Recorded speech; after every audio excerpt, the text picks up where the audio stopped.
Trekcast. The galaxy's most unpredictable Star Trek podcast.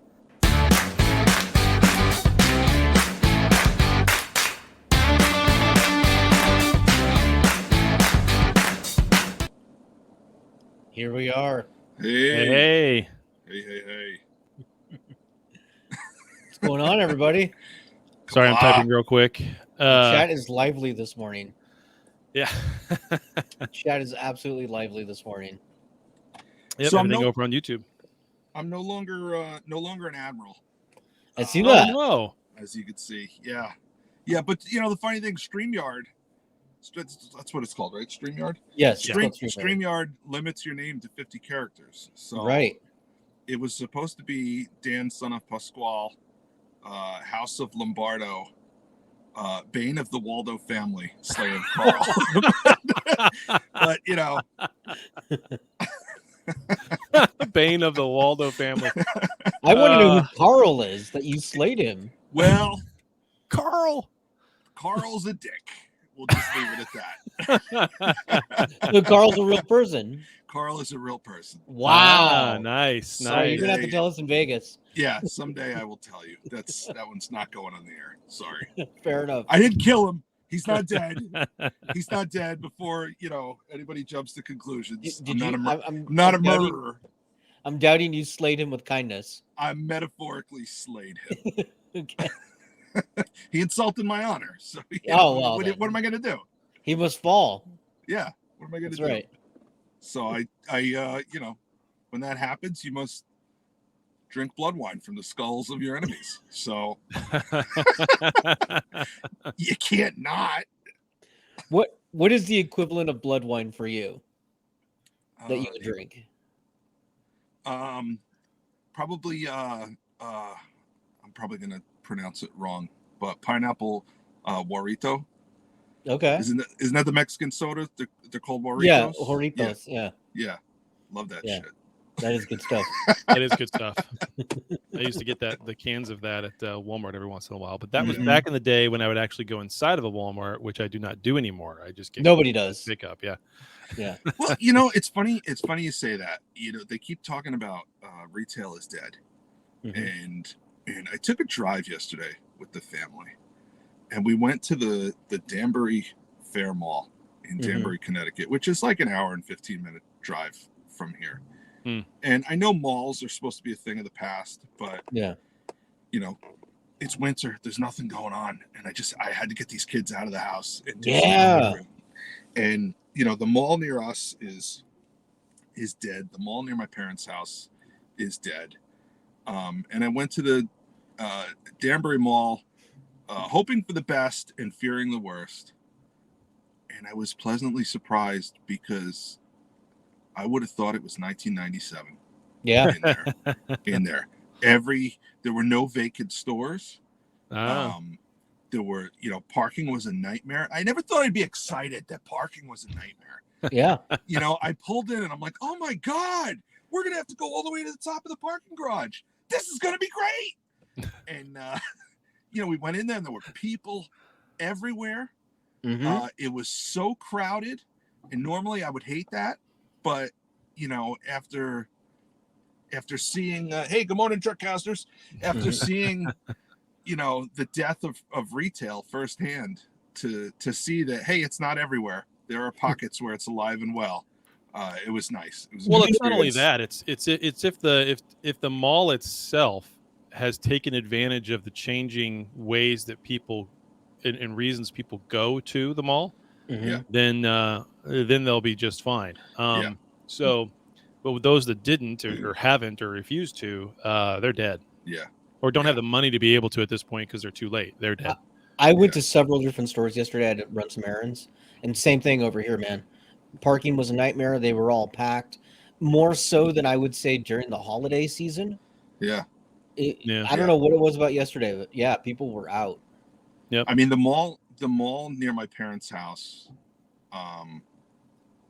which was a modern 2-story Mallcast. Hey, mall rats. But I worked there. Mall rats, yeah. I worked there in my 20s as a security guard, and I can remember the holiday season. And, you know, there was a specific way you had to navigate that parking lot. And if you didn't know the secret, and I'll tell you right now, it's counterclockwise. Dude, I'm dying at T-Bear. It's counterclockwise. But if you didn't drive counterclockwise around that mall during the holidays, you were stuck for an hour. And it's just not like that anymore over there. So it was refreshing to see that, you know, it's not dead everywhere. Yeah. And they had a Chick-fil-A. My wife and kids have never had Chick-fil-A, so.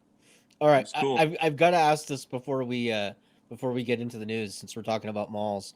What is your favorite mall court or food court food? My favorite, you know, what's funny is the one I worked at, the Chinese food there was fantastic. The Chinese food was fantastic, and you know, it was great. I worked at that mall off and on for about 8 years, and then even when I didn't work there anymore, I still lived in that town, and I would go there from time to time. And when I was in high school working at Sam Goody, that Chinese restaurant was there, and the kids were toddlers, the kids of the owners, with 50% more mall talk. Yeah. The kids were toddlers, and they were sitting at the back counter with their crayons and their coloring books while mom and dad, you know, ran the restaurant. And years later, I'm in that mall with my kids, and the kids who used to be playing with the crayons were, you know, serving me my Chinese food. And they remembered me from 15 years ago. Oh, wow. They still gave me the mall discount, even though I hadn't worked there in 15 years. Oh, that's nice of them. So, yeah. No, I mean, everything that is new is old. Everything that's old is new again. That's kind of the way these things go. And I can kind of see that the good malls or the fun malls, the interesting ones anyway, will have plenty of patrons coming to them and spending money because it's fun to go and shop in person every once in a while, right? Time so, I mean, circle. Yeah, when you're buying a lot of stuff off of Amazon or just pick up somewhere delivered to you and you're not really, you know, socializing, as Gentry had said a minute ago, or really getting out and going around and seeing things, every once in a while, that's an itch you have to scratch. And case in point, when I say the whole, you know, everything that's old is new, everything that's new is old, I listened to a couple of YouTubers like earlier this week. I was watching something on YouTube with my daughter, and they were literally talking about this scenario that they had when they were over at a friend's house where one guy's phone was locked, so they couldn't make a call. The other two guys' phones were dead. They needed to find a charger. And they're like, you know what would be a really good idea? Why haven't we ever done this before? What would be a really good idea is if there was just this one phone that was like somewhere like central that no matter who was around, someone could use it to pick it up and make a phone call. And I'm thinking that's called a landline. It's been around since the late 1800s. Welcome to 2023. Yeah, it's called a telephone. Yeah. I have a joke that I give friends every now and then when they start going off about electric cars and how excited they are about them. I was like, what if we develop a system? It's for just single transportation, but you never have to charge it. You never have to use any petroleum. It's an organic based system. It's a bicycle. We'll call it a horse. Call it a horse. Yeah. Yeah. Well, what's funny about that when people talk about the electric car things, again, everything that's old is new. Everything that's new is old. There's a YouTube video you can go watch right now. Google or search on YouTube for 1918 General Electric battery swap. And you'll watch a 5-minute video of a guy pulling up to a gas station, attendants coming out and taking the bonnet off the front of his car, taking a cherry picker hoist, pulling the entire battery out of it, putting another one in, hooking it up, putting the bonnet back on, and driving away. It was a fully electric car in 1918 with a full station that did battery swaps. Yeah. I don't know if the motion. Okay, yeah, I guess the motion camera was 1800. So. Oh yeah, no, it's a real video. Okay. Yep. All right. Well, enough of mall talk and food and all that stuff.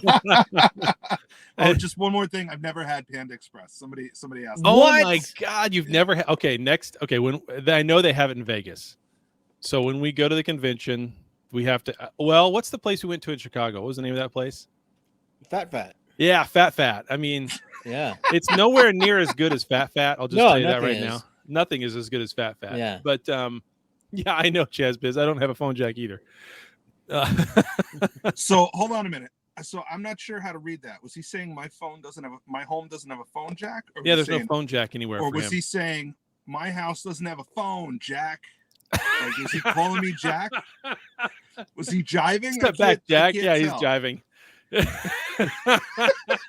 So Chazbiz says that you're not missing out on anything without having Panda.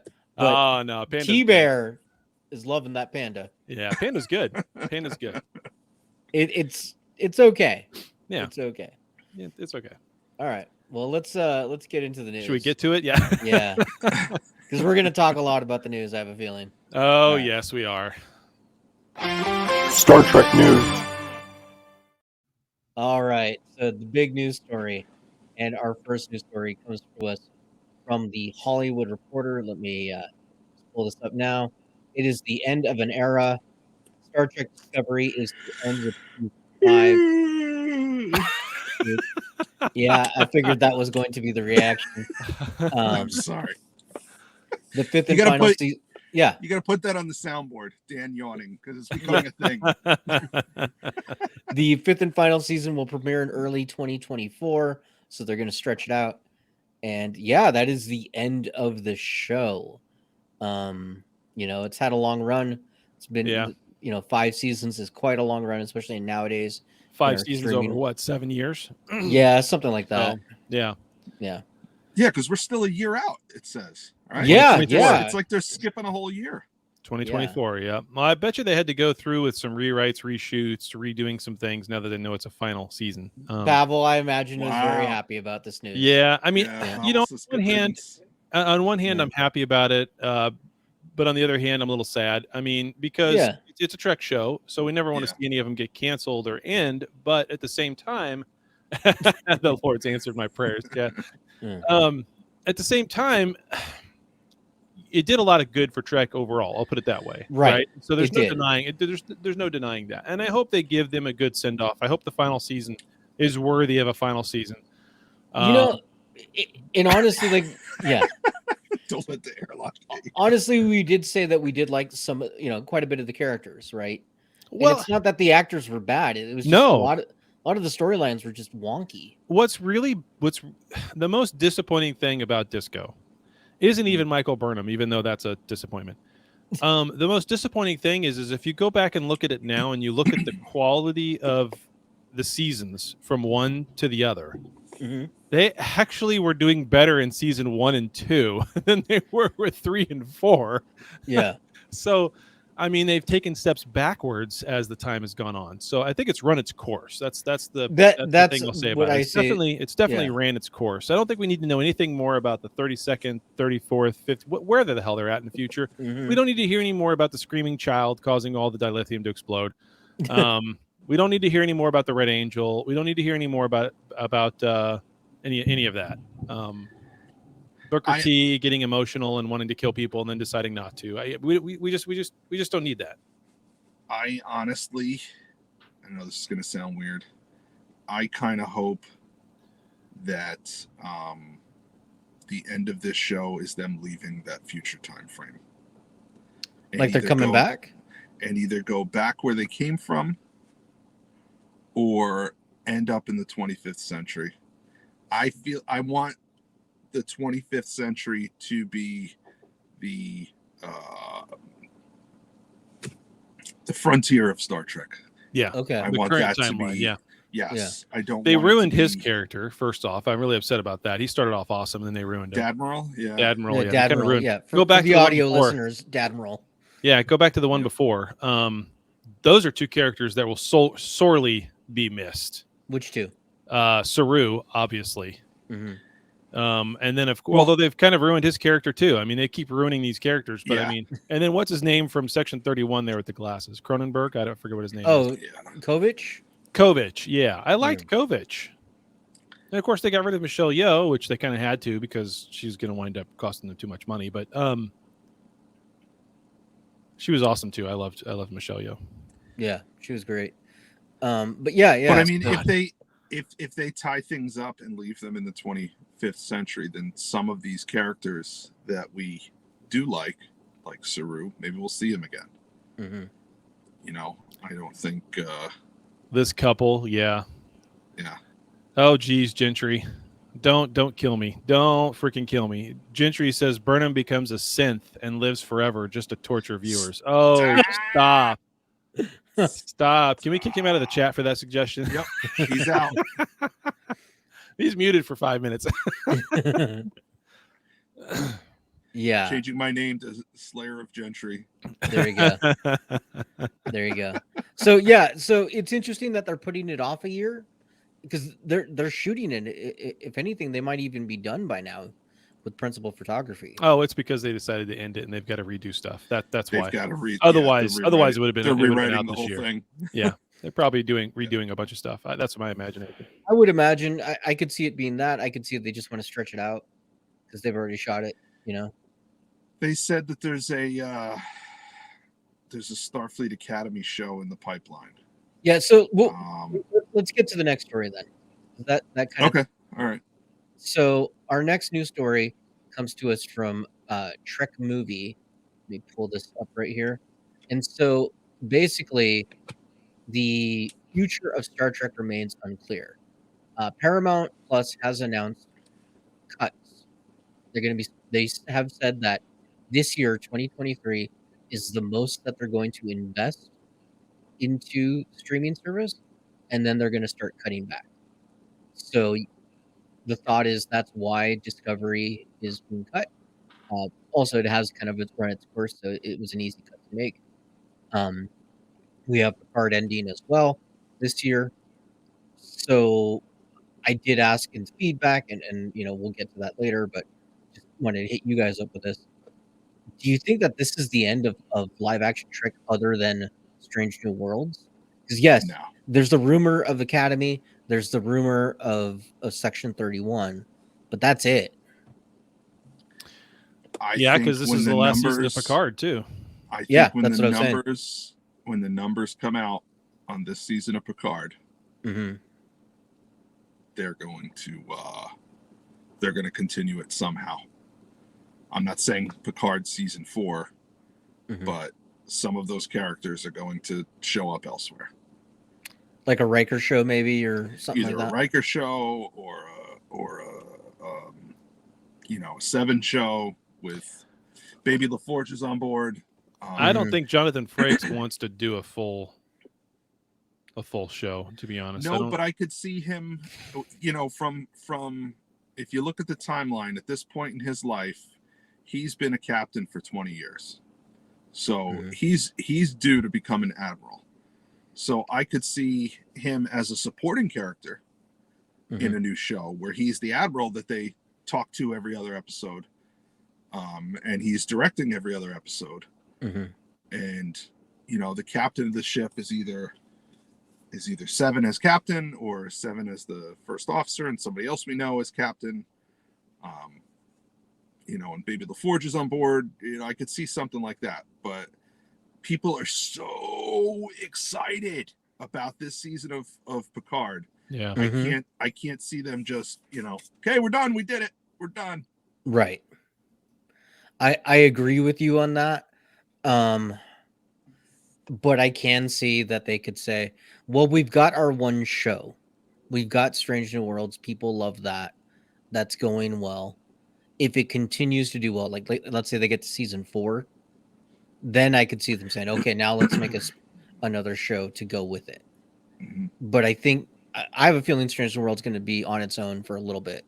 I don't know if Prodigy will survive after 2 seasons, because it seems to be like kid shows don't last that long nowadays. Yeah.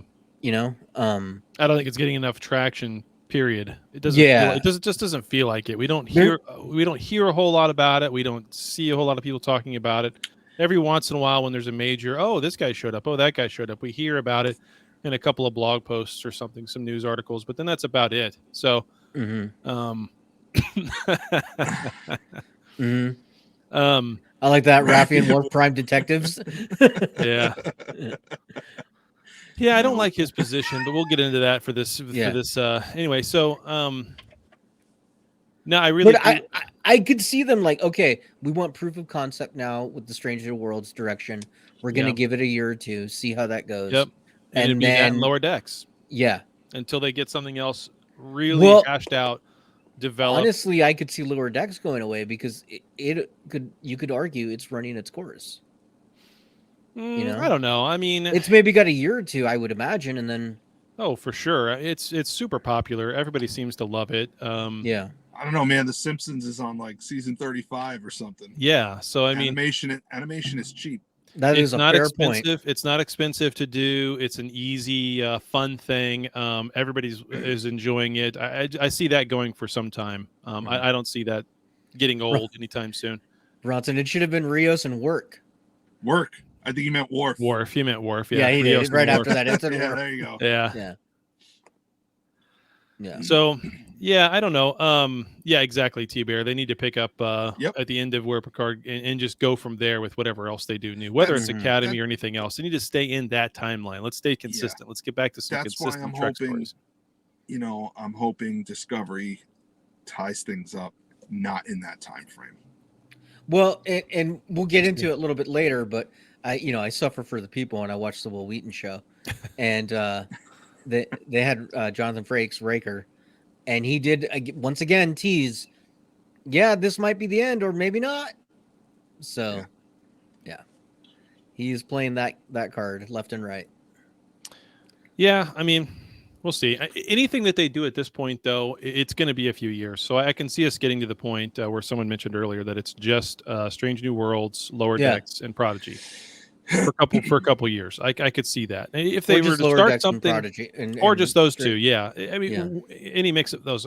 Strange New Worlds being the only live action. So as soon as Discovery's done next year, whenever that comes out next year, which is probably first quarter, is my guess.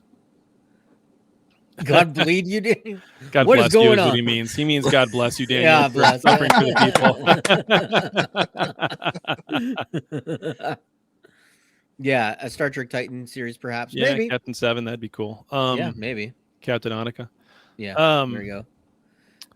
All right. Yeah, I just think it'll take them too long. I think it'll take too long to really, if they were to do it right, if they're in search of profits, Star Trek 18 in search of profits, then they're going to take their time with it and really nail something down. And I could see it being a few years. That's just a top off my point. Well, the good news is a wise man once said, the stars are lined with profits. Mm-hmm. So, yeah. In the river of continuous commerce or whatever that was called. Yeah. I always forget the damn. The great material continuum. The great material continuum, yes. Where's the nerd alert? Oh. Well, I can get it. Right now. Warning. Nerd alert.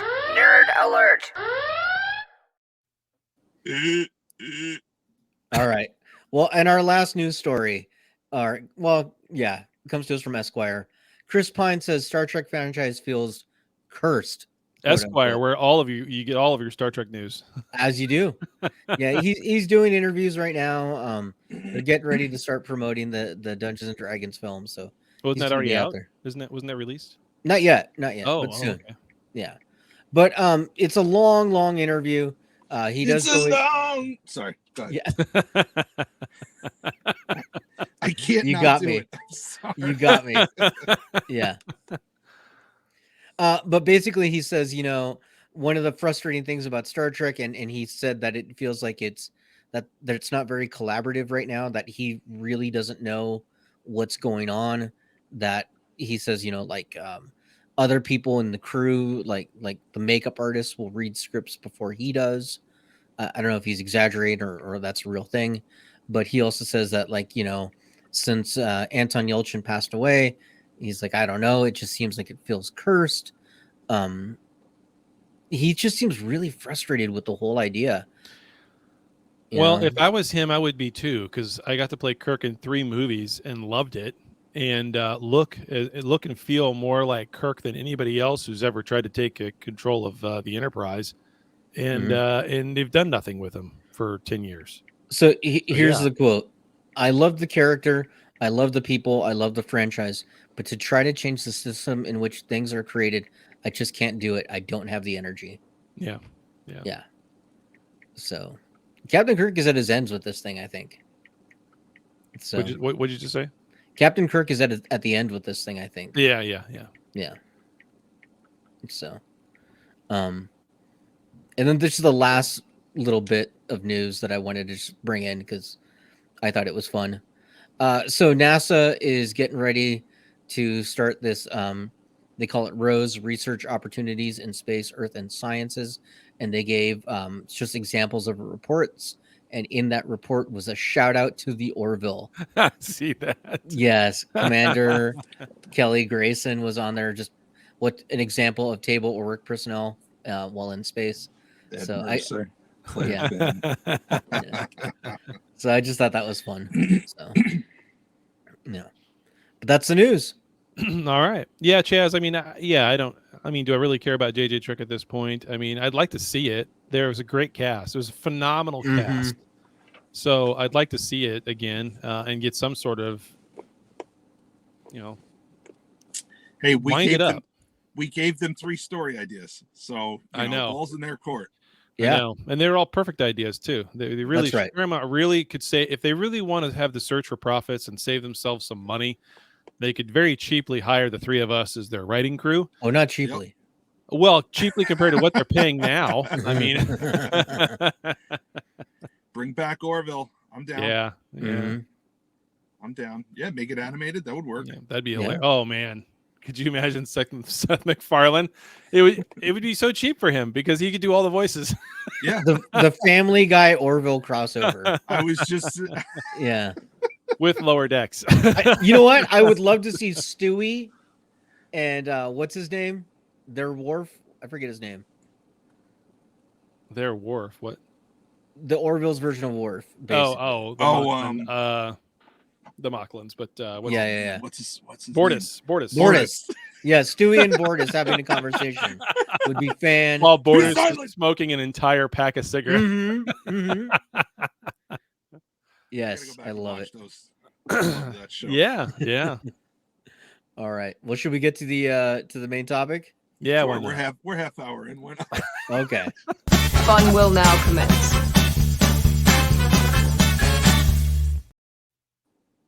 All right, fun now commences. It's our topic. Of course, it is Picard Season 3, Episode 3, 17 Seconds. Premiered last Thursday. Picard grapples with an explosive, life-altering revelation. Obviously, that he's a dad.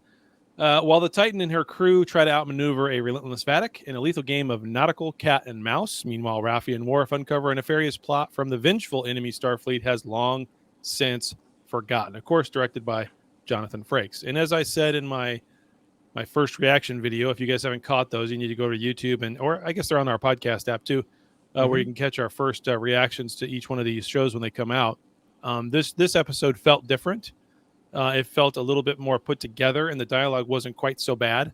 And that's all because Jonathan Frakes directed it. It's about damn time. So to me, I could feel the difference. I don't know about you guys, but I certainly could. Yeah. Towards the end of the episode, it kind of went off the rails a little bit as far as the dialogue. I mean, everybody, we're going to skip around a little bit, but everybody who's listening to our show has watched the episode. If they haven't, spoiler alert, go away, come back later. Yeah.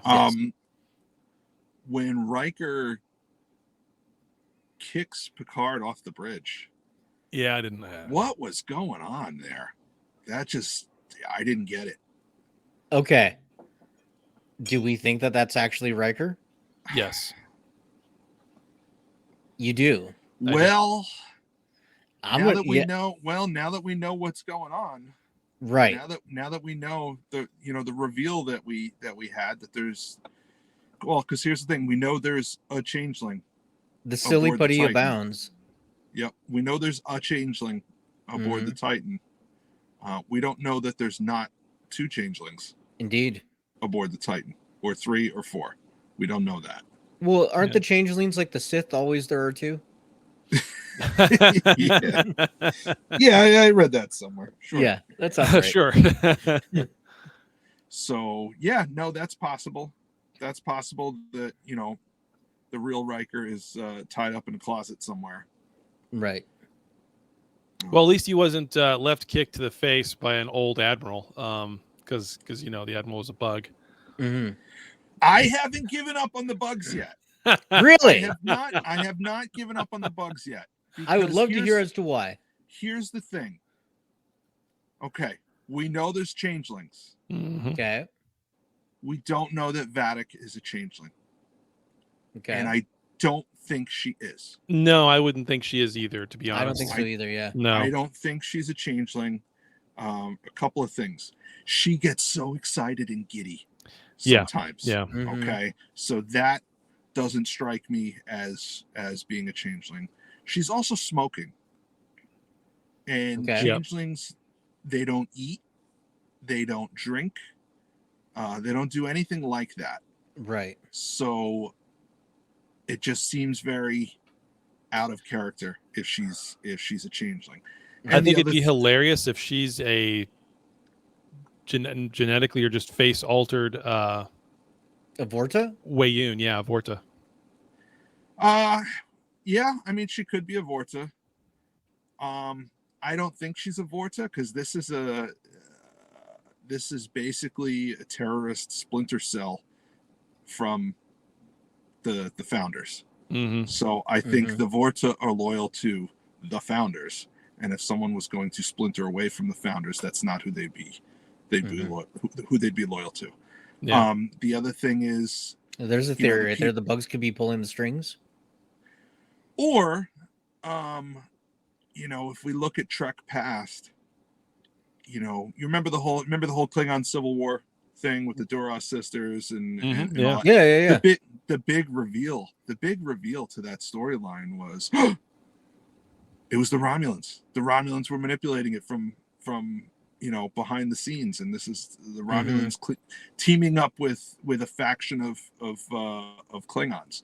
So who's to say it's not the bugs and this splinter cell of changelings working together? Right. That scene right there. For those of you watching the stream, I don't know if you caught it or not, but look at the glee in Worf's face right there. Yes. He's so freaking happy. Dude, okay. You know what? Let me play this one clip of the Riker interview. I think we'll get an idea of why they're so happy to be together. I think this is the right one. Hold on. Oh no, that's not it. Okay. Sorry. They all look the same when they're small. That's what she said. Yeah, I know. I know. Yes. Okay. Okay, never mind. You're doing it again.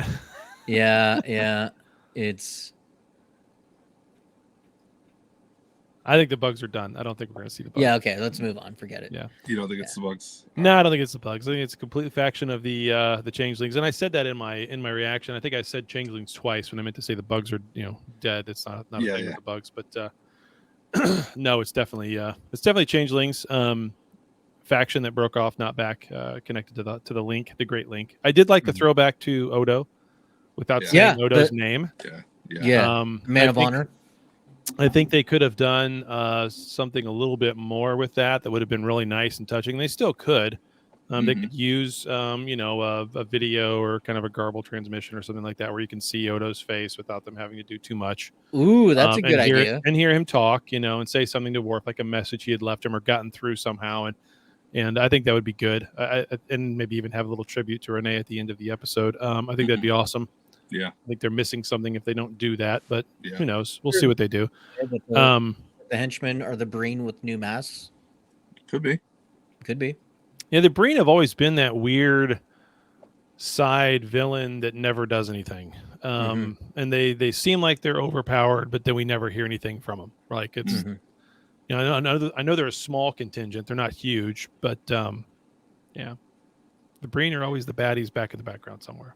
Yeah. So let me ask you, how much did you love the titles that Worf gave to himself? Oh, those are great. Yeah. And now I have to ask. Okay, so thinking back to 7 seasons of TNG, there was a reoccurring character who would show up from time to time. And when she did, basically the entire Enterprise D would roll their eyes as soon as she came on board the ship. Do you know who I'm talking about? Oh, yeah. Yeah. She was the mother of Gianna. Yeah. Yeah. Okay. So Loxana Troy. Mhm. Do you remember how she would refer to herself? Oh man, I know it's a big long thing, but Holder I of the She sacred was- chalice of whatever. Yep. She Yeah. was Loxana Troy, daughter of the fifth house, holder of the sacred chalice of Reeks, heir to the holy rings of Beta Z. hmm Worf's title is longer than Loxana's. Yeah, And he couldn't stand her. Yeah. Yeah. yeah. I thought that was ironic. That is pretty good. I noticed that nowhere in his title was father of Alexander. Yeah. Well, he said House Rosenko, didn't he? Yeah, his Yeah, step but that's parents. referring to his Yeah, father, yeah, that's 'cause it true. was That's son true. of son of Sergei, Yeah, that's true. That's true.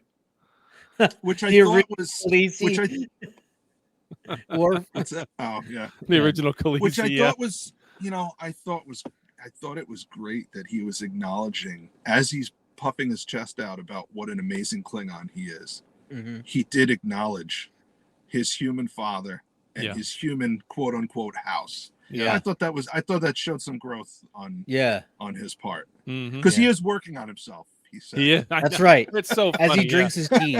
Yeah. I tell you, Michael Dorn, it's like he put the bat'leth down yesterday Yeah. and picked it up today. Yeah. He just slipped right back into that character like it was Mhm. nothing. It was great. Mhm. Oh yeah. It was great. You can tell he's slimmer. Yes. Yes. You can really tell he's slimmer. Mhm. Yes. So, Big difference. yeah. Yeah. He became a vegan about. No, I'm serious. Yeah. I Yeah, know. he I did. know. He became- I'm just. I I don't know keep if thinking he's of a it in vegan. terms I of know he's a Worf. Worf is a Yeah. vegan. No I more don't know if guy. he's a vegan. I know he became a vegetarian a few Yeah, years back. yeah, But if you yeah. look at him in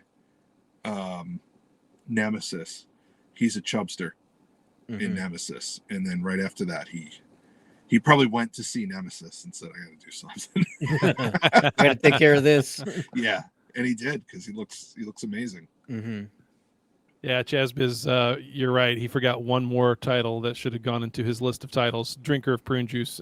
Yes, You could still drink that now, being a vegetarian or a vegan. Yeah. I like that he has chamomile tea. That's hilarious. Yep. Yep. Yeah. But So it was a good couple of scenes there with him and Raffi interrogating the changeling and then figuring out what he is, and then Raffi being totally clueless as to what the hell is this, like as if she's never heard of the changelings like this before. So that was that's par for the course. Raffi doesn't know what the hell she's doing or where she is and why. no, So, she knows because she references restarting the Dominion War, yeah. so she does. She's not an idiot. She's just terrible. Yeah, that's true. Such a silver fox. down, He Pavel, is, down. man. He looks great. He does. Looks He does- great. he does look great. Even with bone white hair, he looks great. Yep. Mhm. Yeah. He looks fantastic. Thank God they made him look like Worf and they didn't make him look like the Klingons Yes. from Disco. Yes. Yes. Which they Yeah. I knew they wouldn't do. That would just be suicide. on It's their too part. much. Yeah. Yeah. No, it's So here's something that if you blink, you miss it. Oh, are But- we adding your pictures now? No, Okay. I was gonna go to something else. but, Okay. We'll get to that. Okay. The science officer on the bridge is talking about the nebula, and she says she doesn't think it's a nebula. That Yeah. she's getting both biological and I'm reading from my notes. She's getting both biological and electrical signatures. It's not a nebula. Nothing like it ever reported by Starfleet. And I have in my notes, what is it then? So what do you guys think? well, I don't think they're dying. I don't think they're gonna. I mean, that's silly. That's such a stupid line at the end with Riker getting pissed off at Picard. That just took me out of the entire episode. It was a great episode up until that, and I'm like, what? But I don't think they're dying. I think they're falling into wherever this biological creature that's creating the nebula It's look and M'Benga's feel. daughter. Yeah, it's M'Benga's daughter. Oh, that would be fantastic if it was M'Benga's daughter and it just started. That's talking actually to not him. a bad idea. That's a great idea. Talk about an Yeah. awesome tie-in. Yeah. But anyway, no, I think they'll get pulled into something in the middle of some object they can't tell what it is, but then they'll have to try to communicate with it to let it out, and then they'll just shove them out, and it'll take the whole episode to have that happen, probably. So how do we refresh our memory? How did we come upon this nebula? What brought the story to the nebula? That's where Jack and Beverly were hiding in their ship to try to get away from Vedic. Okay. If you're hearing that, They were near it. Yeah, they were just near it. All right. It's outside of Federation space. Okay. Because So- I'm wondering. All right. So we have. Dan doesn't love to take notes. Yeah, I know. Dan prepared. Yeah, he's loving it. I know. Amazing. I'm emailing pictures to Daniel. I'm like, You're into ready. it, baby. Yeah, I'm into it. Sorry. Mhm. Sorry. Sorry for bringing my A game. Excuse me. It's amazing. It's amazing what happens when it's an excellent show to review, right? Yeah. Yep. I rewatched it this morning with my phone, so I can take notes for myself. Mhm. Yeah. Okay, good. so we have this splinter group that splintered off from the founders. The founders have the Great Link. This splinter group would have a link of their own, wouldn't they? Yeah, I If would they're think so. splintered off, they can't go back to the Great Link, but they would have the not so great link or the whatever. I don't know. But as The okay link. the okay link, the not bad link. Yeah. The missing link. And we know, the missing link. I love that. And we know that they can. Mostly, we see them in solid form and liquid form, Mm-hmm. but we know that they can exist as vapors as well. Odo learned to do that, so they can exist in a gaseous form. So I'm wondering if this is the other link. It's not a nebula; it's the other link. If Oh, that's yeah. the case, then they're in real trouble. And that's why there's both biological and electrical signatures coming from it. If it is their other link, then my prediction on that end of it, if that's the way it goes, would be that the Titan, along with everybody on that ship, doesn't get out of this thing until almost the end of the season. Yeah. Oh, they're just stuck there for a while. Uh-huh. I don't know. My bigger question is, okay, they're after some sort of weapon at Daystrom, right? Yeah. That's a thing. I mean, Yeah. that's lore, right? They're after lore or B4. I don't think they're necessarily after. I think they get that as a byproduct. Mm-hmm. No, see, that would be hilarious if the nebula is the cousin of the wormhole and the prophets are in there, and all of a sudden we see the Cisco. What was the and bad ones? The Paul Wraiths.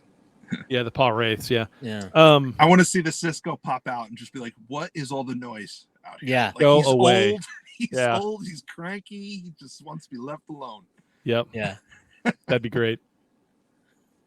No, I think it's just some other alien. My prediction there is it's just some other alien entity. It's whatever, and it takes them the next episode to get out of it. I just can't imagine them saying it's the link and that's where the changelings are, and then because then they'd have to be stuck there almost the entire season. That'd suck.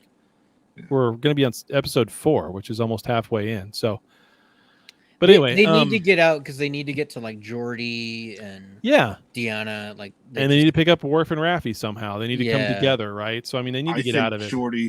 I think Geordi is coming to them. Oh, could be. I think Geordi. His daughter is on that ship. I think he's been tracking that ship the whole time, and Geordi is going to show up and save the day. This is showed some bright light in the nebula that looked like it was. But yeah, I think Geordi's going to show up. Well, I know Chad's what got it a is. revelation. I know what it is. What is it? Because I did see a clip of that light and the color of that light. I know exactly what it is and why they're using the graphics and the sound that they do at the beginning of it. That kind of sounds like old Trek TOS movies. Mm-hmm. It's Vader. No. It's God. It's God on that planet where Kirk asked God what he needs with the spaceship. Oh, yeah. That's who it He is. needs That's where another they're starship. at. Yeah, that's what God needs with the starship. That's where they are. He needs a Picard body. He wants to go. He wants to walk around. It fits though. It totally fits. It's an Yeah. entity like that, probably. It's some sort of creature like that. But anyway, what was the other thing I was going to bring up too about this episode that was kind of interesting? Not just that I did find these scenes with Beverly in medical where the chief medical officer is completely inept at her job, but She's also a putting down doofus. Crusher. Like, I mean, she's a Trill, for crying out loud. When did she just get that body? I don't know. I don't understand how they could play her off as being that incompetent and then not letting. She would have to know who Beverly Crusher is. Come on. Yeah. So I don't know. It was an interesting thing. And then, of course, oh no, you can't even scan for internal bleeding. Yeah. You dummies. I mean, what the hell? So, and I didn't like how Shaw just gave up command instantly to Riker like that. Shaw is such a weird captain to me. The way they're painting him, he's so odd. He didn't give up command. He got injured. He got injured. He has no first officer, and he knows that the most competent person on that ship to lead it after him is Will Riker. Mm-hmm. So I kind of agree with that decision. But also, I don't know if you caught it when he switches command codes to Riker, he tells the computer pro temp. Yeah. Which literally means temporarily. Yeah, Mm-hmm. yeah. Like in the past, That's true.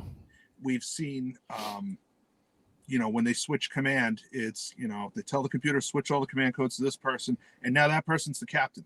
And unless he transfers it back, unless Jellicoe transferred it back to Picard, or there was an admiral there to transfer it back to Picard, it's Jellicoe's ship. Mm-hmm. But the way he did it, he stipulated pro temp. So the minute he walks back on the bridge and says, "Computer, I have the bridge again. I'm in command." Boop, mm-hmm. it all goes back to him. Right. So I can see it. Yeah. I mean, who was he going to give command to? Seven's locked up in her quarters. He doesn't trust her. That's a good point. See, and this is why I think Riker is not Riker. It's a good dramatic scene to finally get him on the bridge so he can release the command codes and they can get it back and then move on. Yeah, I don't know.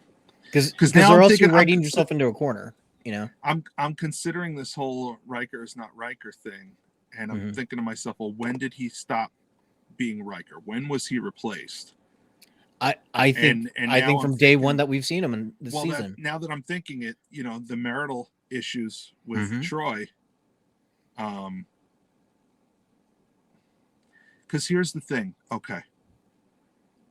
If he was standing right in front of her as a changeling impersonating Riker, because she's an empath, she would immediately know. Right. But if they abduct Riker, he replaces Riker and then runs away, and the only interactions they have are over comms, she wouldn't necessarily be able to tell the difference, because when he's on a ship in orbit and she's down on the planet, she can't feel him with her not as strongly, at least, abilities. Yeah. I think maybe the changeling Riker, I'll just say it, just intercepted the message. So the real Riker is just there with Deanna and doesn't know what's going on and just hanging out. Yeah, that's possible as well, and that's why Riker said it so quickly and abruptly in his conversations with Picard. Yep. So that Picard wouldn't try to go make a connection or try to call or ask or see what's going on, right? He was just two bros doing their thing. It's possible. I don't know if I buy Riker being a changeling. I don't know if I buy that. It's possible at this point, but then you also see, I don't know, they've had some scenes, where don't you see what I see? He's definitely your son. And, Riker talking with Jack and saying, I watched you being cooked up for 2 decades on this ship. Yeah, exactly. But I mean, when Bashir was replaced, they still had buddy moments with Miles and. Well, they had an opportunity they had opportunity to study that. Yeah, that was a last minute writing decision. Right, they made, I know. To the point where those episodes where you're like, oh my god, that was a changeling the whole time. Alexander Siddig didn't know he was playing a changeling during those episodes. He thought he was playing Bashir. Right. In fact, he was pretty pissed off when they sprung that on him, because they basically told him on Friday night, "Hey, Monday morning, you've been a changeling for the last 4 months. And, adjust your performance accordingly." He was upset. But yeah. Okay. Well, what do we think is next? We think that they're Are they going to beat Vatic this next episode or escape or? Well, Vadic's left. Oh, I thought they were still fighting Vatic. They were all going. Sure back looked to the me like nebula. Vatic was turning to just go ahead and leave the nebula once they were pushed down into the bottom of it. That's what it looked like. Okay. Sure looked like that to me. I did like these scenes. You keep putting this picture up in your rotation every once in a while. I did like this scene with Riker and Picard. Back a little bit. They de-aged them. Oh yeah. This bar scene, yeah. Yeah. I did enjoy that. They did a good job of making those two look younger. Kind of. I mean, you can still see it a little bit, but I mean, that's pretty good. That's pretty good for not trying to put a whole ton of money into it. I can't find the clip, but on the Will Wheaton show, they talked about that clip specifically, and Will was like, "Gee, you poor actors who had to pretend you were buddies drinking together. I'm sure you've never done that before." Nice. Yeah. So I sent you a couple of pictures. If you could pull up the one, there's a gentleman in a yellow TNG era uniform. That's him in the red uniform, but we'll start with that one. Hey, there he is. Okay. So do you recognize this guy? He's an actor. His name is David Keith Anderson. Okay. He was in multiple episodes of TNG. He played a character named Ensign Armstrong. He never had any speaking parts. He was always the guy who walks up, hands you the pad, and walks away, or he's coming off the turbo lift or passing him in the hallway. Never had any speaking parts. So we saw him in yellow there. You also had him in red. They brought him back for First Contact. Again, didn't have any speaking parts. He had a bunch of bit roles, I think, on Enterprise and Voyager. Mm-hmm. Now, I sent you another picture from this week's episode of Picard. I sent you a few of them. Yeah. I think that's him. I think that's the same guy. It sure looks like him.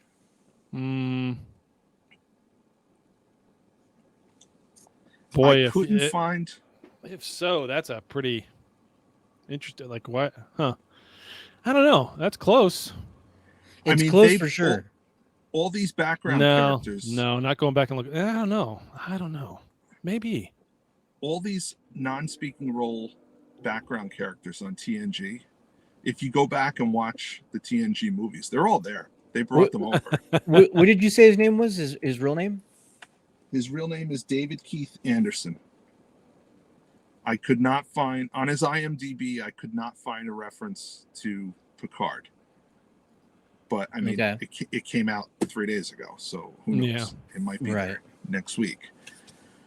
But it just seemed like the way the camera was, it seemed like the same old style of scenes that they would shoot him in on TNG, where he's sitting there on the bio bed, and the doctor tells him, take 2 aspirin and call me in the morning.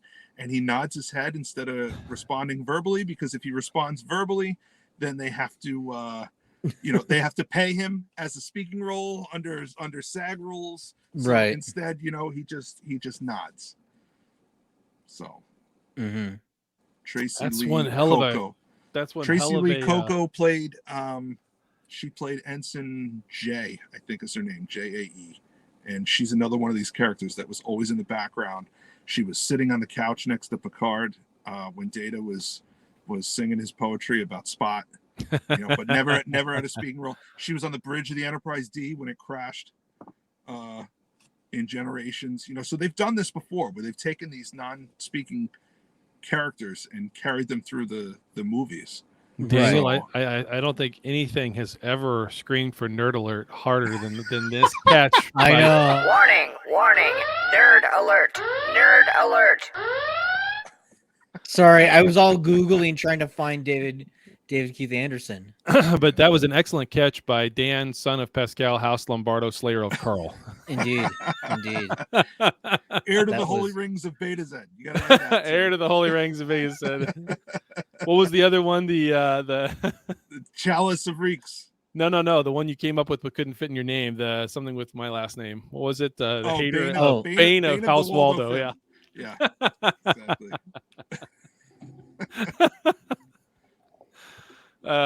So I'm probably going to put those pictures up in the group and see who agrees. If it's not him, boy oh boy, did they do some Very typecasting similar. of somebody who looks just like him at that age, because it's pretty close. It's really close. So from the and that's the other thing too with age, it's hard to tell the difference. So true. But in different angles and all that, but no, it sure as hell looks like him. If it's not, then they found somebody to look like him on purpose. Like that's well, and you know what? Terry Matalas, the showrunner, was a production guy in TNG, right? He would have worked with these people just behind the scenes. Yeah. There's even they mentioned it in Picard. They go to the Matalas planet. Yep. That was named after him that they used in TNG. Yeah. Because he was just a dorky kid. I think it was Enterprise where they used it. Yeah, when they first used it. But it was all named after him. So Yep. Well, it's just like the one of the alien races. They named the alien race after the makeup artist that created it, I believe, on this current season 2. Oh yeah. You know, the Jeffries tubes are named after Matt Jeffries, who designed the original Enterprise. So I mean, there's a lot of this stuff. Yeah. That's just what they do. Which is cool. All right. Well, should we get to feedback? Yeah. We can, but I mean, do we want to talk about Mandalorian at all? Oh, did you guys watch it? Sure. Yeah, I watched it. Yeah, we'll go quick. Yeah, it'll be quick, I'm sure. Yeah. What was your guys' thoughts on it? They pulled a Batman 89.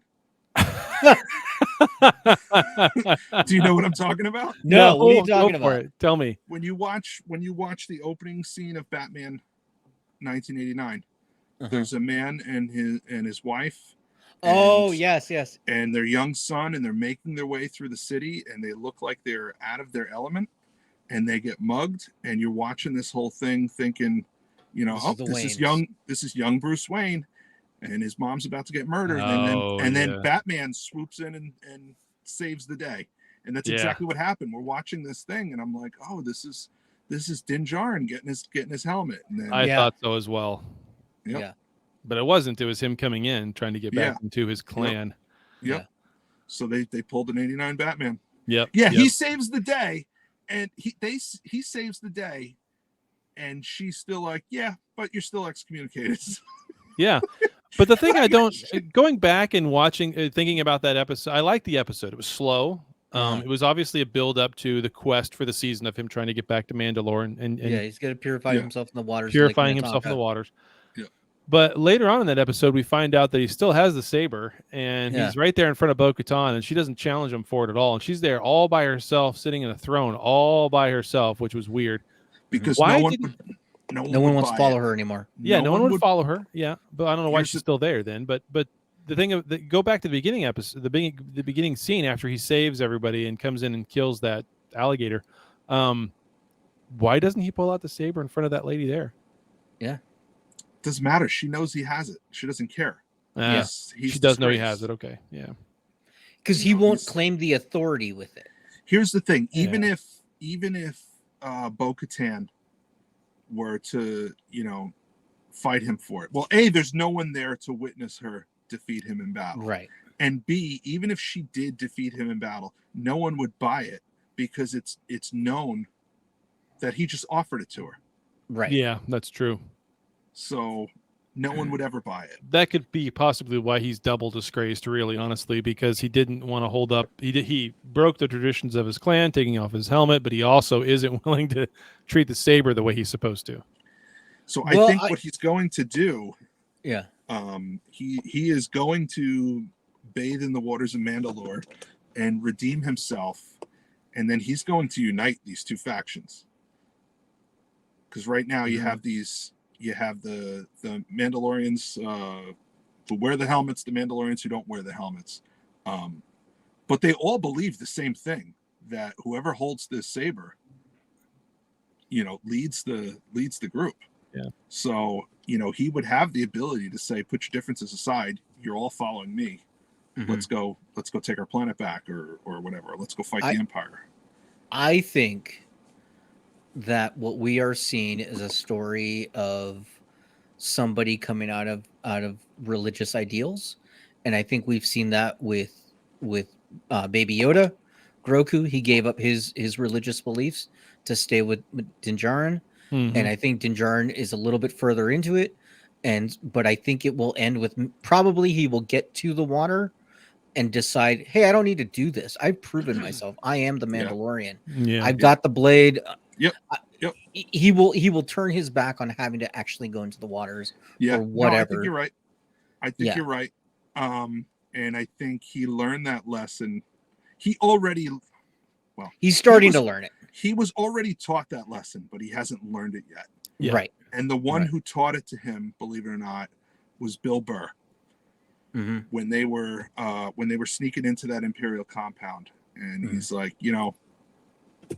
what is it? Is it that you don't show your face or you don't remove your helmet? Which one is it? It's you're changing things when they're convenient for you, and in the end, it doesn't matter. You grow up on Corellia, you believe one thing. Or he says you grow up on Alderaan, you believe one thing. You grow up on Mandalore, you believe something else. But in the end, it doesn't matter because none of those places exist anymore. Yeah. Yeah. I mean, she does hint, Bo-Katan does hint too, that part of the reason that Mandalore fell and part of the reason that it hasn't been revived at all is because of all these different factions. And there's more than two. I mean, she mentions that in a way that leads me to believe there's multiple factions that can't come together and they all have different sets of beliefs. So, I mean, obviously the saber is the only thing that's going to unite all that. I liked the episode overall, even though it was slow. I liked going back to the planet where it kind of all started with what's his name. And seeing how he's progressed and he's got a whole city there now. And now the bar is a school and he doesn't let those guys in. And Mando just takes them all down. Do we want to give our predictions for AEW Revolution tonight? No, just me. What? Okay, yeah, that's what I thought. That's what I thought. Oh God, no! AEW Revolution, some wrestling thing he's gonna watch. I don't know. Yeah, guys in tights, men in tights, singing songs. Yeah, I mean, there's gonna be a Texas Tornado Death Match. How awesome is that? Okay. Again, these are words in English. I don't understand the meanings. All right, let's get to feedback. Yeah. Open hailing frequencies. Hey! Frequencies open, sir. Hey! And it's time for feedback, where we, of course, have someone come on to the show. Make sure you X up wherever you're listening right now, live on YouTube, Twitch, wherever. Pavel was the first one to put the X up, so there you go, Daniel. Yeah, I will get to that. But we did have a voicemail, right? So we do. You sent me the email on it. Would you like me to play that first? Yeah, let's do that first. Okay, here it is. And this is the one from Tim, right? Mm-hmm. Okay. Let me go pull it up. Here we are. Should be playing. It's loading. Good morning, Trek fans. This is Tim from the sunny south coast of England again.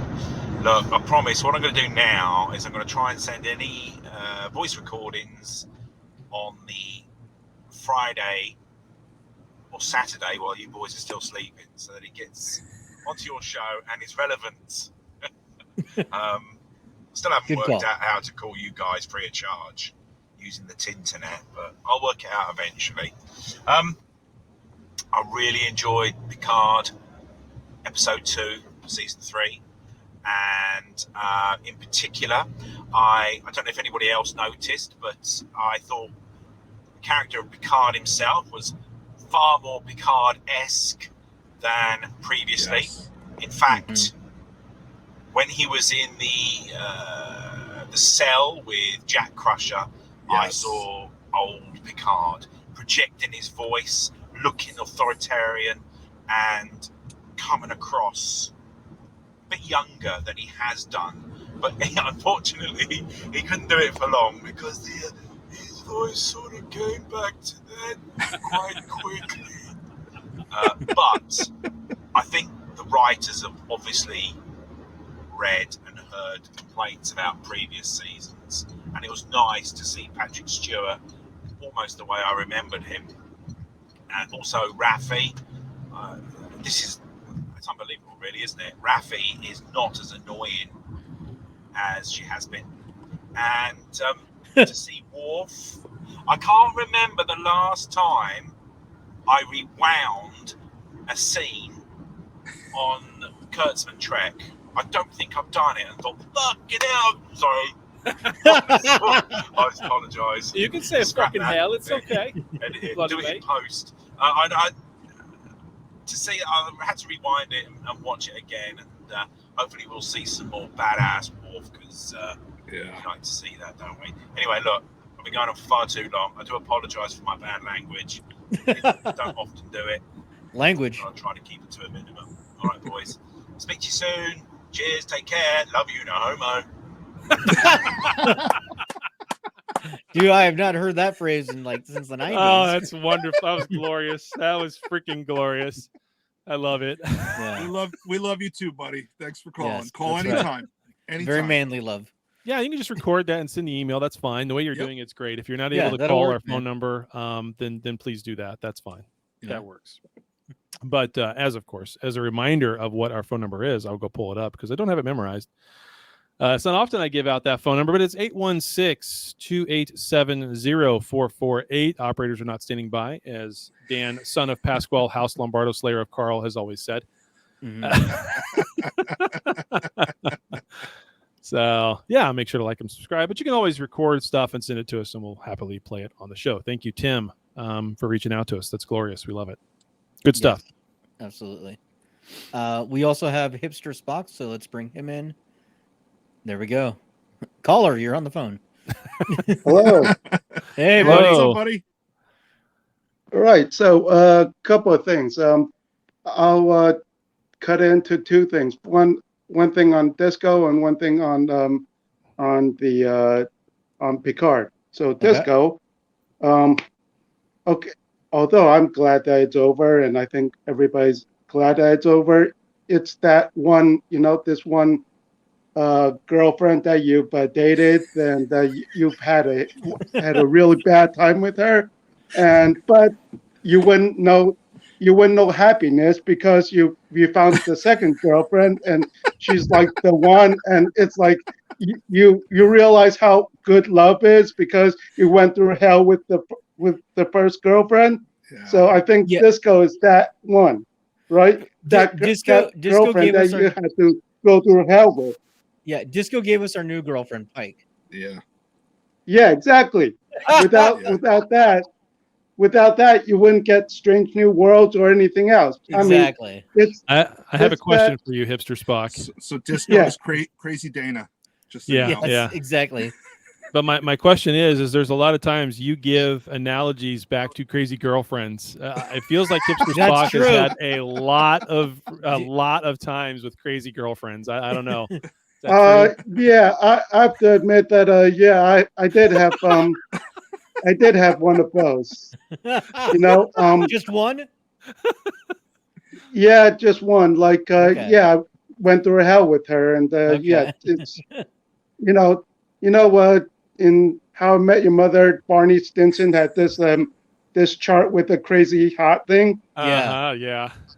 Yeah. It was one of those. Okay. I know. Fair enough. So, but the thing is, with Disco, the original concept and everything, the first season was awesome. But then the thing that turned me off about that is that they went Trumpian, which is kind of bad because you're like cutting out or alienating half of your potential audience and customer base, and that was not a very good move.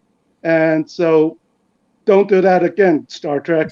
Just tell really good stories. Isn't it amazing that we almost all universally refer back to the first season of Disco as being good now compared to everything else? Yeah. I mean, like, I don't know if we all do, but I mean, like, it's definitely hindsight now that it's definitely better. And love lines. It's the Trekcast love line. Welcome to group therapy with Trekcast. That's what this. Damn well that's what this is for most of us. This is our therapy session on Sunday mornings. Right. Yeah, this is our church. The thing is, and the thing that I think made Strange New World really good is because there's actually a couple of elements from those episodes that can actually resonate with conservatives. And that I think lends to some of the Strange New World's success because of that. And I don't know if that's the case. I agree, but I kind of don't agree. I think it's just more relatable. Period. I think it's the storytelling. It's the character development that makes it more relatable.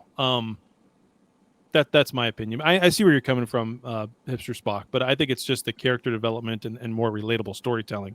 Well, and I think they give us a reason to like the characters, and then we care more about the drama. Yeah. Whereas Disco was just like, here's the drama, and didn't give us care a reason about the characters. to. Yeah, we haven't had time to invest in the characters. Like literally, season 2, they did. Hey, we're gonna say the names of all the characters and introduce ourselves. Yeah, exactly. It's like a whole season went by and we didn't know. It's like an AA meeting on the bridge. Yeah. We're gonna sit around in a circle. I'm gonna let you raise your hand, tell us your name, and a little bit about you. Yeah. They literally did that. They literally did the ship. You know, I'm James. I check the scanners. Right. Because you know they got feedback from a focus group that said, I don't know any of these people. Did you ever remember the movie Major League? Yeah. Okay. Yeah. When they assemble the team of losers, right?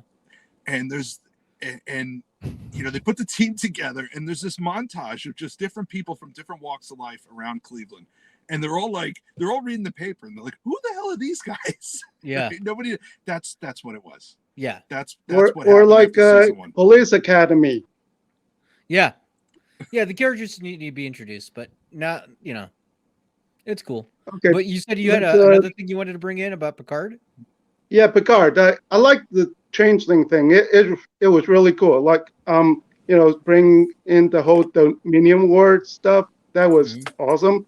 And the little scene with Beverly and Picard actually, like, where Picard's like, why didn't you tell me? And all her like excuses or reasons actually made sense and well reasoned, and so that was good. I mean, they could have really messed up that one, but they didn't. So that was great. And I think they, like I said last week, I mean, I think they're taking a lot of care with this, which I think I really appreciate, because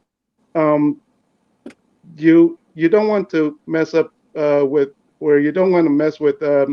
legacy characters like this, and it's a way to pull back all the fair weather fan Treks or Trek fans, and so and all these people, you go on Facebook and all these other groups, and then you post Picard stuff, and they said that all these people who used to like swear off Trek because of new Trek, they're coming back. Actually, right, and they're coming back because of this getting the old band back together, and I think this is a really good move, and if they do it well, all these old fans that came back will stay. Right.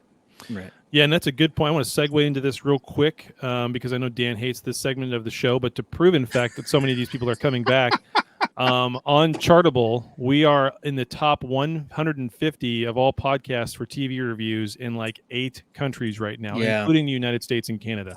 Yeah. Nice. So definitely have a huge uptick in people listening to the show. Yeah. Because they're excited about Picard. And that's the thing with this show, right? Because thank you guys, and keep up the good work. Thanks, man. Appreciate you coming on. Thank you. As always. Thanks for calling. Yep. Calling in. Right. Yeah, and you look like an angel right now, Dan, son of Pasquale. He does. Yeah, I don't know what's going on. You've got this lens flare JJ effect coming. Yeah, I was gonna say he's gone into the Kelvin verse. He's got his lens flares. I'm pulling forward a few feet. Let's see. Right there. Right there. It's almost 100% gone right there. That's right. Full stop. It's Lent. He's become holy. He's slowly. Oh boy. All right, let's bring in Chaz Biz. There we go. He's the Red Angel. That's more. He's the Red Angel. I'm the Red Angel. Oh, you're the Red Angel. Oh, you're the Red Angel. All right, that's fine. Yeah. All right, fair enough. Well, I guess the Red Angel, caught up to Disco, so that's the end. Yeah. So, what'd you think of Picard? this episode? Picard was freaking awesome, and I definitely agree with you. That isn't Riker, because Riker wouldn't do that. Wouldn't accuse, Jean-Luc like that, and going back to episode 1, when Riker goes on the ship, he looks at the yellow guy. That's a changeling. The guy in the gold uniform, and the guy looks at him, and I think he was, nodding at him that he knows what to do, and then, take over if he could. So those were like changeling gang signs. Like, yes, yes, the nod. Like, the nod. Yeah. The nod. Yeah. Hey, he didn't rip off his sideburns, okay? The white boys giving gang just signs. Sideways, like Boimler. Yeah, Boimler's gang signs. He gives him a fist Boimler pump. does do it better than me. Damn it. But I definitely think somewhere he got switched. That's why he's not mentioning Deanna or his kids, really. And I don't know. In a way, he's been kind of acting odd this season. Not like he's giddy and everything. Well, I will say that there's too many scenes in this episode where Riker is standing there looking around with this dazed and confused look on his face. I will say that I noticed that too many times. So, and the one like even that one right there. Yeah, or the one part where the one ensign asked him, it's like, hey, we go through the nebula, and he's like, do it, So he's kind of writing off everybody's opinions, of what to do. So I really think something's up. And then I think old smoker lady, I think she's a changeling. So, Old Smoky? Vatican, old Smoky. I mean, maybe. You think? Did you guys ever watch the? Yeah, I think she's a changeling. Did you ever watch the movie Kingpin back in the day? Yeah.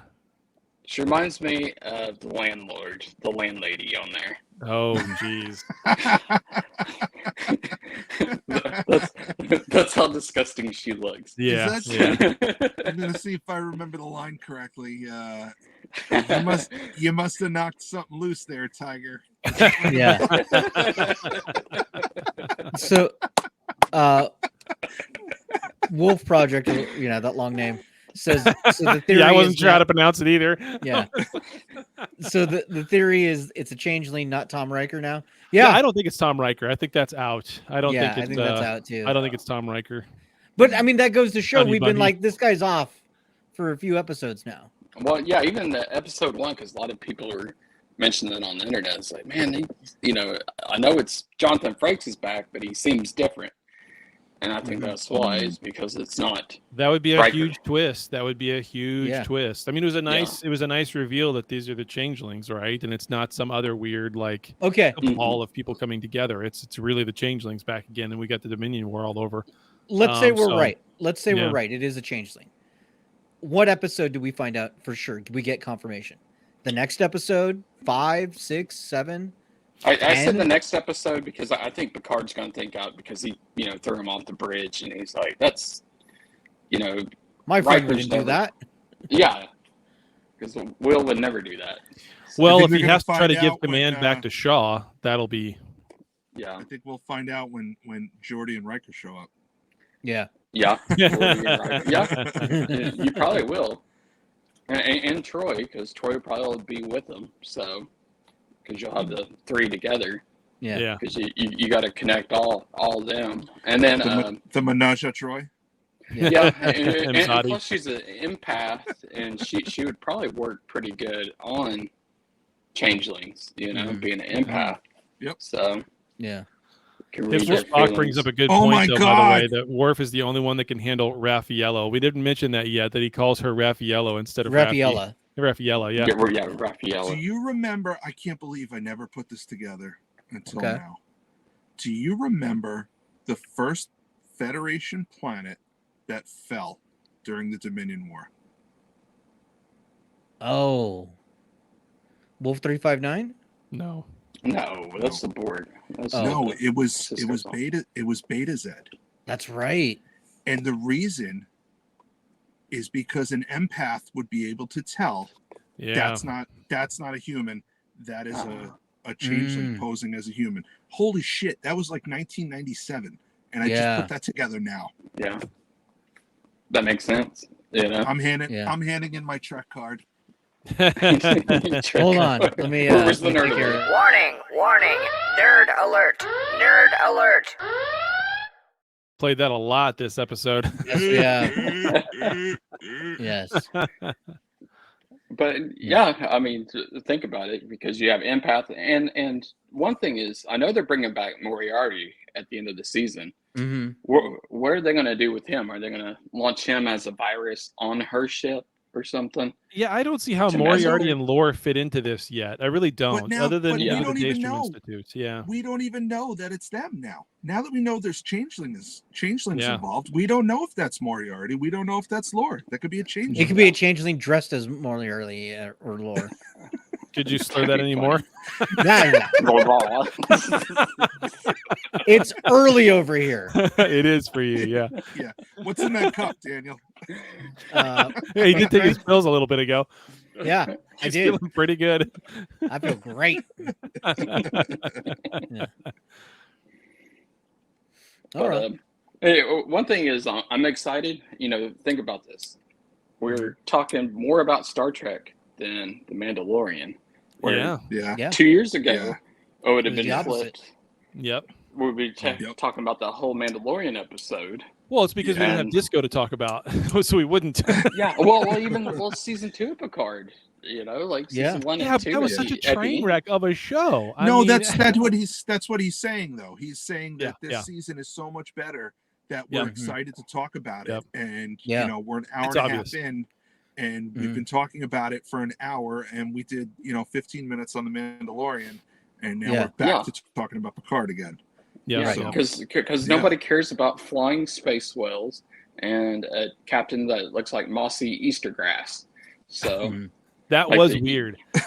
Yes. That was weird. They gave me vibes of, did they have some CGI left over from Pirates of the Caribbean that they could just easily quickly use for him? I don't understand what that it looked all like about. they, like when you have your little Easter bunny basket that your mom would give you, and you put little Easter grass. That's what he looked like. Yeah. I thought that was weird, but I did like the space whales in hyperspace, because that's a thing. Like, you can get eaten by those guys.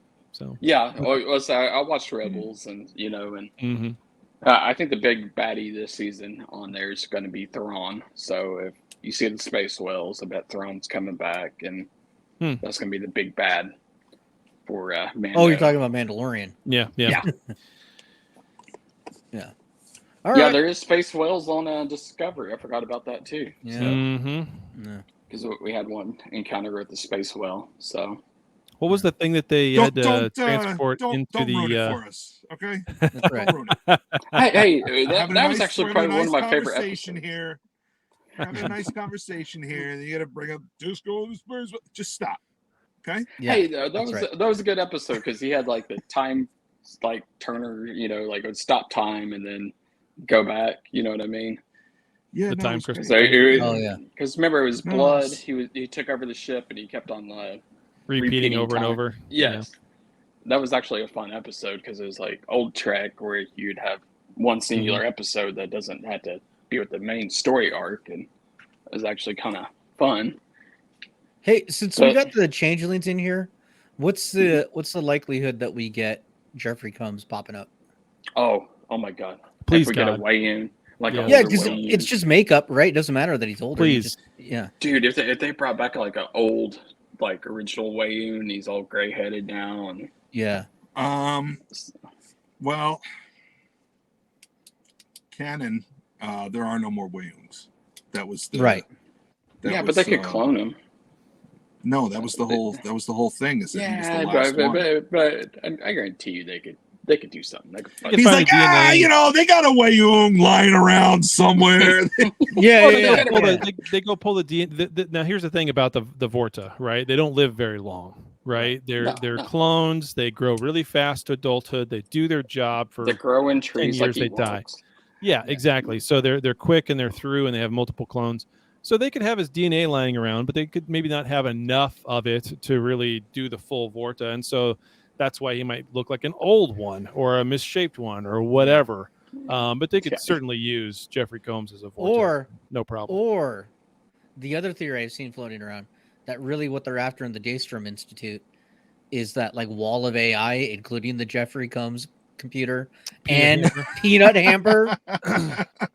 Yeah. Hey, what if these guys are like a new form of the Jim Hadar or whatever that's on that ship? Well, that's my theory as to why they want Lore. Even Lore is going to replace the Jim Hadar. They Yeah. want an army of those androids. No, yeah, they could do that. But I was wondering about those little guys on the ship. Like, are they yeah. something kind of like the Jim Hadar because they have those little masks on and yeah, you really don't see who they are. I'd like to see an But they don't updated talk version. like the Jim Hadar, right? They've No, got the they click clicking in. noises like they're insects. Yeah. So they could be the insects from what's that planet that has the 7 races from Enterprise? The Xindi. Yeah, they could be a Xindi. Xindi race. Yeah. Form Xindi. Yeah. I just thought they were from Cleveland.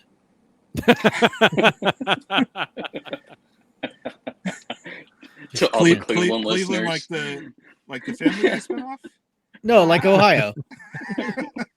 It's a Florida man. That's what they are. They're all Florida man. Awesome. All right, Jasmine, anything else before we go? That's it. I mean, All right. you guys pretty much covered everything. And if they pull a Mad Eye Moody and bring Riker out of a truck next week, you know, like he's hidden in his trunk and he's like all beaten up. Mm-hmm. It's like that'll be funny. But I'm with you. I don't think he's on that ship. I think he's going to come with Geordi and save the day. Yeah, I could see that. All right. He says the Jem'Hadar know English. Well, the Jem'Hadar betas and alphas know, or gammas and alphas know English. If this is a new version of them, I mean, we don't know what they know. Mm-hmm. Yeah. Yeah. So do we think that it's the Dominion are back? Is Cisco I don't think back? it's. Well, I yeah, don't it's think Splinter it's the Group. Dominion because Yeah. it's a splinter group. So Yeah. But don't know. will the Cisco show up at some point at the end I don't know. with his? I don't with think his- they'll convince. I don't think they'll convince him to come back for it. I wish he would. I think that would be fantastic. But I don't. You Man, don't think talk they'll about just pull a dump truck of money to his house and just say, "Do it"? I mean, anything's possible. So that would be one hell of an ending to have Cisco show up. It would be. Talk about people going absolutely fucking nuts. Yeah. You could do a scene where like Picard is like, "What is this weird religious beliefs? I don't believe in these superstitions." And all of a sudden the Cisco pops up. It's real. It's real. Yeah. I've seen it. Yes. Exactly. Yeah. So, I don't see it. I didn't see the bugs either, but then again, I didn't really think that'd be the changelings, which was great. So yeah, I love it. Still Perfect. the bugs. Still the bugs. We'll see. We'll see. I haven't given up. We still have 7 episodes still to go. So anything can happen. We still got was it 7 like more 12 episodes. episodes total? We're only 3 in. Oh, it's 12 total instead I of. thought it was 12. 10. Yeah. I thought it was 10. Oh, is it 10? I don't know what it is, man. Whatever. 10. I don't know. Let's hope it's 12 because that give us more. Yeah. So It could be 10 though. The other ones were 10, so I don't. Yeah. So far they've all been 10. Yeah. But it's Jake. Yeah. It's Cisco, but it's Jake. That's great. Or what was Cassidy was pregnant. You could just be that baby would now be an adult. Cisco. Yeah. It's 10. It's 10 episodes. Okay. I looked it up. Okay. Yeah. All right. Well, Suddenly feel cheated. yes. Yeah. Wah, wah. For a moment there, there was 12 episodes. I'm sorry. Yeah. It's okay. All right. No, well, that's a great let's- sign, though, that we're excited and want more, and we're not For like, sure. how many more is left of this? How much more? Is left? Yeah. My God, for sure. the longest 10 episodes alive. Be silent. All right, everybody. Well, that's pretty much wrapping it up. So thanks for listening, watching, whatever it is you did. Great episode. Yeah. We'll be back next week. All right. Bye. See you guys. Bye.